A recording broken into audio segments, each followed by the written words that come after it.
Hello friends, welcome to smart family. எல்லோரும் எப்படி இருக்கீங்க? இன்றைக்கி அன்பாக்சிங் வீடியோ தான் பார்க்க போகிறோம். அது என்னென்னா, நான் ஃப்ளிப்கார்ட்டில் dish trainer kitchen rack steel தான் வாங்கியிருக்கேன். இது வரைக்கும் நம்ம சேனலை சப்போர்ட் பண்ணி சப்ஸ்கிரைப் பண்ண எல்லா சப்ஸ்கிரைபர் ஃப்ரெண்ட்ஸ்க்கும் ரொம்ப நன்றி. ஓகே ஃப்ரெண்ட்ஸ், இது எப்படி இருக்குன்னு பார்க்கலாம். வாங்க வீடியோக்குள்ளே போயிடலாம். டிஷ் ட்ரைனர் நான் இதுக்கு முன்னாடி பிளாஸ்டிக்கில் தான் யூஸ் பண்ணிட்டு இருந்தேன். அது டிமார்ட்டில் தான் வாங்கினேன். அது வந்து அந்தளவுக்கு நல்லாவே இல்லை, சீக்கிரமாக உடஞ்சிருச்சு. அடியில் வந்து நம்ம தேய்ச்சி வச்சோன்னா அது அப்படியே அடியில் அந்த பாசை பிடிக்கும். இப்போ நெக்ஸ்ட் நான் சர்ச் பண்ணி இது ஃப்ளிப்கார்ட்டில் சூப்பராக இருந்தது. ஆஃபர் போட்டிருந்தாங்க. இதோட ப்ரைஸ் வந்து 1999, 60% வந்து ஆஃபர் போட்டிருந்தாங்க. நான் 759க்கு வாங்கியிருக்கேன். இதோட டைமென்ஷன் வந்து 22 inch length, 17 inch with, 9 inch height. சைடில் 2 ஸ்டீலில் கம்பி கொடுத்துருக்குறாங்க.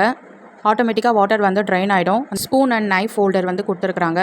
கலர் வந்து சில்வர் கலரு. இது வந்து ஸ்டீலில் தான் மேட் பண்ணியிருக்கிறாங்க. இங்கே வந்து கரண்டி எல்லாம் மாட்டிக்கலாம். ட்ரே வந்து ரிமூவபிள் தான். இது வேணும்னா வச்சுக்கலாம், வேணான்னா ரிமூவ் பண்ணிக்கலாம்.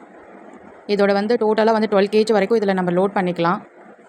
இது வந்து ஸ்டெயின்லெஸ் ஸ்டீலில் தான் கொடுத்துருக்குறாங்க. 2 சைடு ஹேண்டில் கொடுத்துருக்குறாங்க. ஸ்பூன் ஹோல்டர், நைஃப் எல்லாம் தேய்ச்சி அந்த ஹோல்டருக்குள்ளே வச்சுக்கலாம். அடியில் வந்து ட்ரே கொடுத்துருக்குறாங்க. நம்ம பாத்திரம்லாம் தேய்ச்சி வச்சோன்னா அடியில் இது வழியாக தண்ணி வந்துடும். சூப்பராக இருக்குது இது. பிளேட்ஸ், பவுல் இந்த மாதிரி தேய்ச்சி நம்ம கவுத்து வச்சுட்டோன்னா தண்ணி இம்மீடியட்டாக வெளியே வந்துடுது. இது ப்ரமோஷன்லாம் கிடையாது, என்னோடய பர்சனல் ரிவ்யூ தான் உங்கள் கூட ஷேர் பண்ணியிருக்கேன். இந்த ப்ராடக்ட் உங்களுக்கு பிடிச்சிருந்ததுன்னா நான் டிஸ்கிரிப்ஷனில் லிங்க் கொடுக்குறேன். ஓகே ஃப்ரெண்ட்ஸ், இந்த வீடியோ உங்களுக்கு பிடிச்சிருந்ததுன்னா மறக்காமல் லைக் பண்ணுங்கள், ஷேர் பண்ணுங்கள், சப்ஸ்கிரைப் பண்ணுங்கள், பக்கத்தில் இருக்க பெல் பட்டன் கிளிக் பண்ணுங்கள். அப்போ தான் நான் போடுற வீடியோஸில் உங்களுக்கு நோட்டிஃபிகேஷன் வரும். பாய் ஃப்ரெண்ட்ஸ், நாளைக்கு இன்னொரு வீடியோவில் பார்க்கலாம். தேங்க்ஸ் ஃபார் வாட்சிங்.